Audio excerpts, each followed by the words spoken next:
All right, check the mic after dark. We got our Monday night football doubleheader. Instant reaction started with the Atlanta Falcons 24-14 win over the Buffalo Bills. Sam, how surprised were you by this game? Atlanta came out fighting 21-7 and they held on for the win.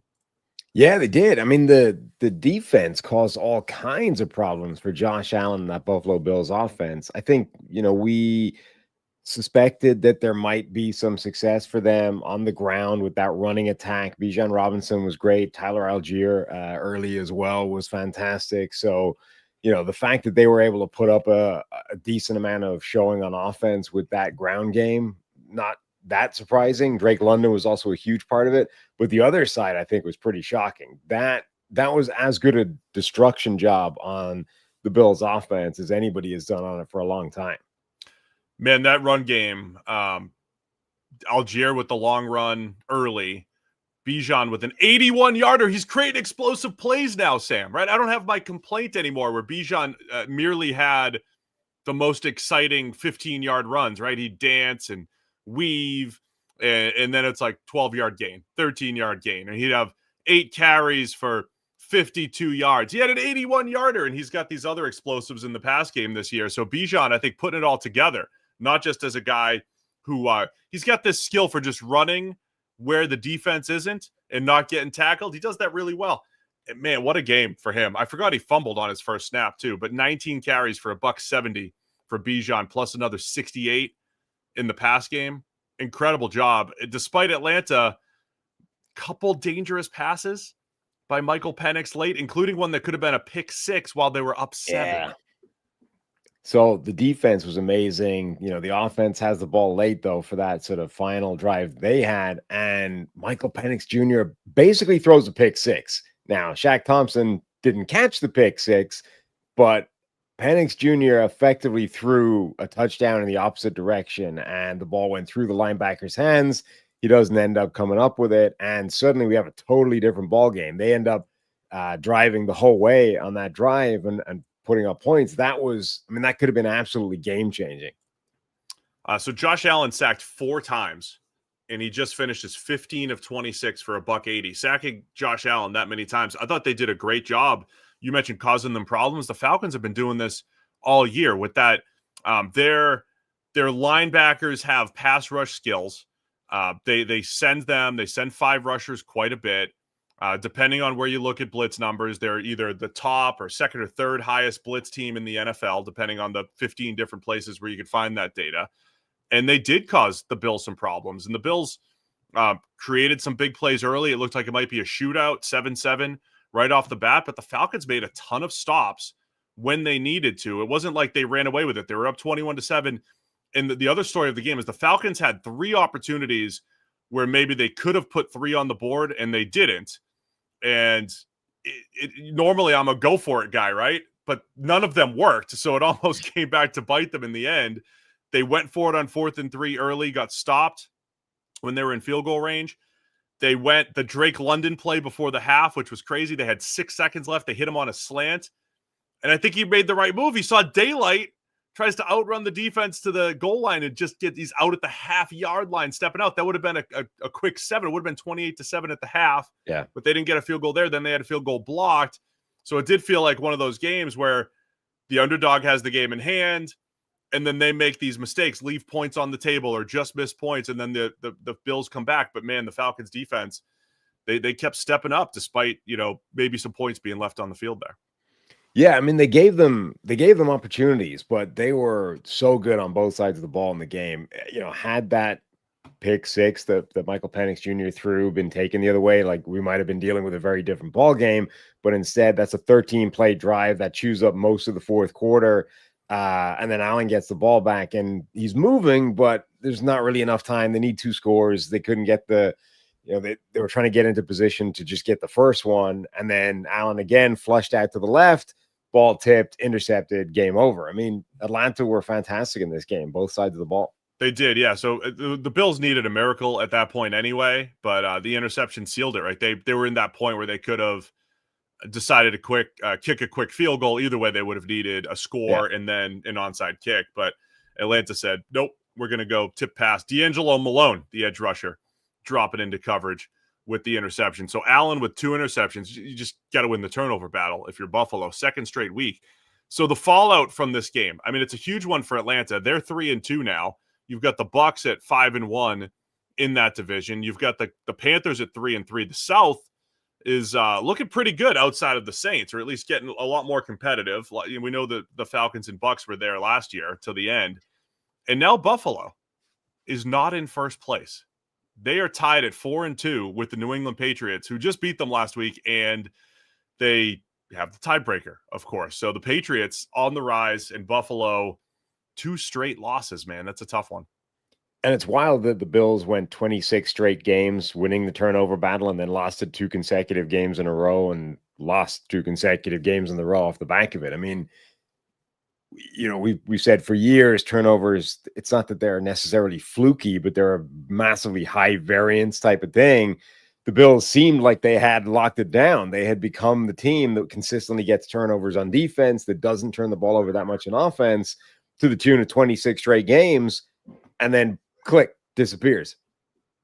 I just want to remind everybody, because the ebbs and flows of the season, we're just at week 6. Week 6 just finished up here, Sam. And just 3 weeks ago, it's like, well, Buffalo's the best team in the NFL. They're the most well-rounded, great offense. They can run it, they can throw it, they can rush the passer, good defense. They've always had a good, solid defense. They loaded up on the defensive line in the draft and free agency. They've got players coming back off of suspension, which is now, right? Right. So Buffalo's the best team in the NFL. Now it's like, well, Buffalo, terrible. Like, I saw the tweets. I saw people out there. Buffalo looks awful. And look, they did. Like, the run defense looked terrible. Yeah. Some of the procedural stuff the last 2 weeks has been bad. Just every 3 games, every 4 games, though, things change, things switch. But I think we are, because the Eagles have shown weakness. The Eagles have lost 2 straight. The Bills have lost 2 straight. The Chiefs are looking better, but they're still 3-3. And I know the Colts are sitting there at 5-1, but we're sitting in nobody's like, oh, the Colts, of course, they're an elite team. Are we in this world where there are no elite teams, and we just have to wrap our head around, look, every team's going to be showing weaknesses, and it's going to be like, stay healthy and then peak in December and January.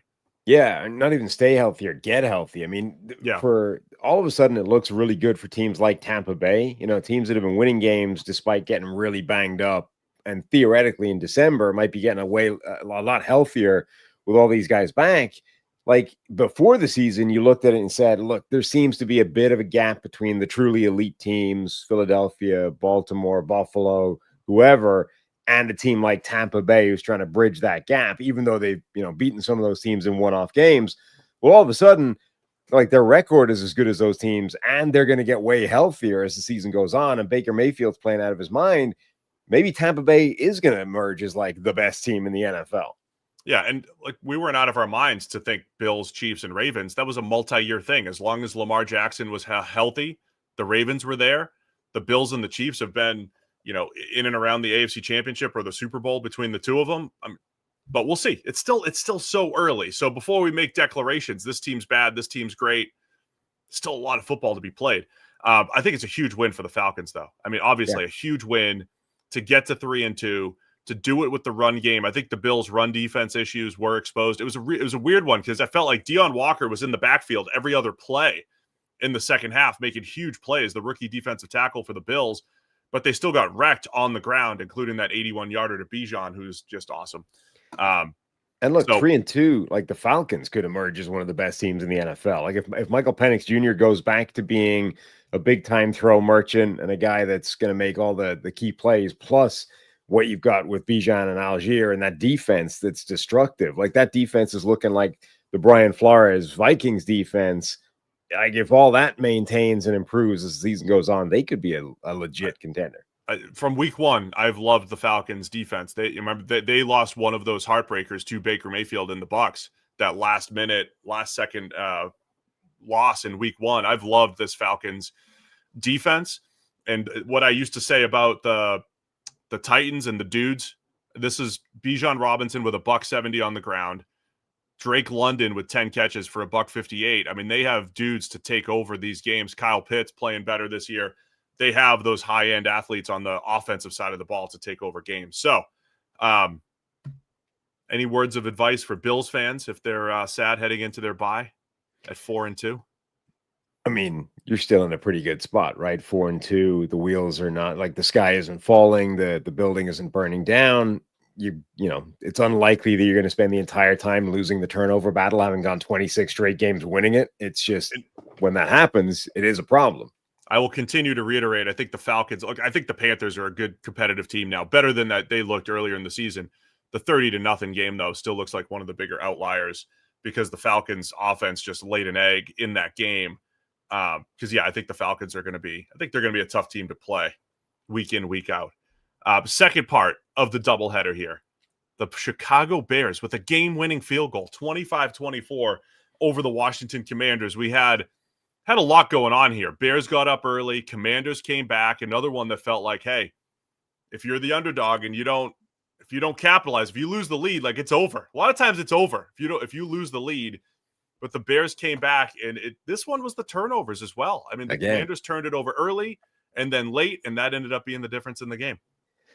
Yeah, I mean, obviously the turnovers early gave Chicago a head start, and then Washington looked like they were going to come back. And right at the end, you're like, okay, you're just about sort of settling. Well, the obvious storyline is the Caleb Williams versus Jaden Daniels thing. And it's like, as much as Caleb Williams makes some plays, he's always going to the sideline. He's frustrated. Like, it doesn't look under control. It looks sort of chaotic and manic and a little bit all over the place and not cool, calm, and collected. Meanwhile, Jaden Daniels is just out there like surgically picking apart a defense, making the play when he needs to, looking completely in control of it all. And you're like, that's the difference, right? Two supremely talented players, but one of them just gets it so far, and the other one is still trying to put it together right up until he just lost the handle of the football, didn't even get it to Bill, just put it on the ground. That's one of those ones where it's the botched exchange and the quarterback gets the fumble. This is the one where he actually deserves the fumble. Right. It's his fumble. He lost the handle on it. And all of a sudden, I mean, they were 2 points up, driving basically to kill the game. Turn it over. Chicago gets the chance, and then they just dominate on the ground from that point on. Set up Jake Moody in, of all people, with basically an unmissable kick. See why I don't try to predict kickers? See why I don't try to, say this guy's good, this guy's not good? Like, who knows? I mean, they had already had a kick blocked, and Ben Johnson was at a point, like the Aikman and Buck were saying, I don't know if I want to sit at like the 30-yard line or wherever they were at the time. I don't know if I want to just 48, 50-yard. I forget exactly where they were. And they ended up getting a big run from DeAndre Swift to get a lot closer. With Jake Moody's career history, I want that thing as close as humanly possible to the goalpost before I'm attempting a kick. It's tricky, though, because that's the reason why they were there is because Jaden Daniels just dropped the ball on a handoff because it was a wet ball. It was misty. And I was about to say, look, Jaden Daniels had that play. He came out on a bootleg, jukes Montez Sweat just to pick up 6 or 7 or whatever it was. Jaden Daniels is usually in a run it out situation. He's the cheat code there, right? You've got designed run game. You could get him out on the edge and he can, have his own. We could throw it. We could just scramble. He's usually a cheat code unless he drops a handoff. And then, earlier in the game, the early turnovers caught up with them too. Bill put one on the turf. Bill Krosky Merritt, and then Jaden Daniels with misread in the red zone, intercepted by Jaquan Brisker. So those turnovers ended up being pretty big in this game because the Bears got up 13-0, and then again at the very end. It's so like whatever about the kind of the routine fumbles or routine turnovers. You can't legislate for it. It's damp late in the game, and the quarterback just slips out of his hand. Like between, he was in pistol, right? So between just taking the ball, turning around, just spat right out of his hand. He never got it to the running back. Like, such a crazy football game turns on quarterbacks simply not being able to grip a football in wet conditions. I mean, the other huge play was just DeAndre Swift, what looked like a little routine. I think it was just a check down in the flat. And he just outruns 2 Commanders defenders for a 55-yard touchdown to get within 2. So that made it 24-22. Bears don't get the 2-point conversion, but the Commanders had the second half in hand. Yeah. Jaden started feeling it. He's throwing it, beautiful whole shot to Jalen Lane, beautiful pass to Zach Ertz for a touchdown. It looked like the Commanders had it, and then DeAndre Swift is just running through the defense for 55. It was like a little pick play with DJ Moore sort of getting in the way of multiple defenders, but that tackle attempt from Quan Martin on DeAndre Swift was like utterly pathetic. I mean, that's one of the worst tackle attempts you'll ever see. I literally glanced away from the screen. I was like, quick sort of out, dump off, out route type of deal. Oh, look, there's a player there. He's tackled. And I looked away. And then Buck's like, and he's still going. I'm like, what? How did that happen? Waited for the replay. And you're like, that's one of the worst tackle attempts I've ever seen in my life. So, I mean, those are the types of plays that are the difference in the game. Swift got going in this one, 108 yards on 14 carries, plus the 2. He's the leading receiver on the team with 67 yards, 55 coming on that one play that you mentioned. They got Luther Burden involved a little bit with 4 catches for 51. So Bears, so they moved to 3-2 on this one. Coming out off their bye, Commanders fall to 3-3 in Jaden Daniels' return here. So do you just go the Bears got it right because Caleb Williams got the win here? That's how this goes, right?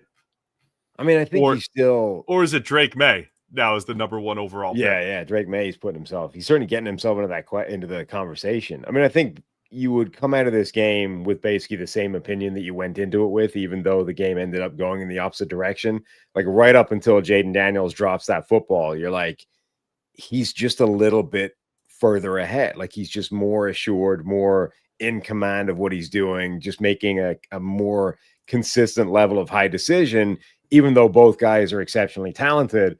And I think that is the way you would, and we were said before, right? If you were forced to redraft them now, you would go Jaden Daniels 1, 2 would have been up for debate. Maybe 2's now Drake May, but it's still Daniels number 1. That doesn't change just because the ball was slippy. I hear you. I also don't know. I mean, if Drake May's not number 1, it doesn't really matter at this point. But the Caleb Williams thing is interesting. I saw some stats out there from former colleagues about his production on the script on the first 15 plays and how much more success Caleb Williams is having early in the games. We saw early they got up on Dallas a few weeks back, even all the way back to the preseason, because that's all you get is a first drive, right? And they dominated the Bills backups, and it's like, this guy's great. And the script thing's fascinating because it's not necessarily your best plays. It's really just the plays that you're trying to put out there to set up plays later in the game, right? You're trying to show a bunch of stuff and read the defense and say, oh, this is how they reacted. Here's what we're going to do as a response to what they did. It's not necessarily like your best. So I don't even know how much you look into that, but there's something to Caleb Williams early in the game when you've got the scripted 15 or whatever that number is versus the in-game adjustments, the flow, reading the defense after the fact. I don't know what that difference is, but that's where I think him and Ben Johnson have to figure out getting on the same page to get that production up to the standard for the next, 3 quarters or so. It feels like he only has 2 modes at the moment. He either has by the numbers, by the script, exactly how it's drawn up, quick, efficient, ball out, quick, snap, snap, snap, or full Caleb Williams, backyard football, ad-libbing chaos, and nothing in the middle. It's like you want most of the first one, and then every now and again, I want you to take over and do something to make the play work, right? Like, that's the balance that Josh Allen and Jaden Daniels and all these other guys find. It's most of what you're doing is going to come from the first bucket, but the special stuff that you have the ability to do, I need you to do that every now and again when the play breaks down. He just seems to go from one or the other. It's like, I'll start off doing this, but then once I've flipped the switch, I only have the chaos again. I can't get back into the groove. That's what I think they're struggling with at the moment, is they can start him off well, and then eventually he just goes off the rails and they never get him back on. Eddie in the chat says we're getting Shouty Show with the takes. I don't know if that's me or the chat, but I'll get Shouty Show for if you give me 30 seconds here, because I can only remember the last few days. I could barely remember Thursday, but one thing I do remember is the New York Giants won on Thursday. That was this week. That was all part of week 6. You know who didn't win this week? The Eagles, the Cowboys, or the Commanders. Are the Giants the best team in the NFC East, Sam? No. Okay.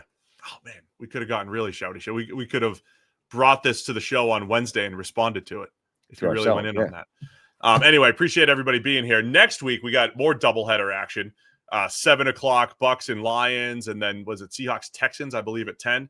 Well, at least 10. Yeah, we got a 7 and a 10 next week. I'm telling you, 7:15, 8:15. It's great that you're at halftime in one game, and it's like, oh, halftime show, great. There's football on, and then you get halftime to that game. There's football on, right? And you get to focus on one game for an hour, then you get to focus on the other game for the final hour. It is a perfect breakdown. 7:15, 8:15. If the NFL is going to do the doubleheader thing, this is the breakdown. This is how you do it. You just stagger it. Don't go one after the other. I don't need to stay up till 2 a.m. Stagger it. That's it. No, the 7 to 10 is brutal. We might have to break out a nap for that day. Yeah, next Monday's a nap day, and I think I'm going to talk to Raj this offseason and nix that. If you want to go 7:15, 8:15, I could do that. The 7 and the 10 after being up at 5:30 so that we can do our 7 a.m. show. That's the problem. It just doesn't work for Check the Mic. It's a long as we day. Get older here. Doesn't work. All right. That's it for us today. We got a big Wednesday show. Listen, Brian Callahan got fired today by the Titans. We did not do an instant reaction to that. We'll do a full reaction to that on Wednesday. There's going to be trades happening tomorrow. Just be ready. I'm like Nostradamus over here. There's going to be trades. There's going to be news. We're going to react to it all on Wednesday. Check the Mic. Hit subscribe. Do the membership stuff.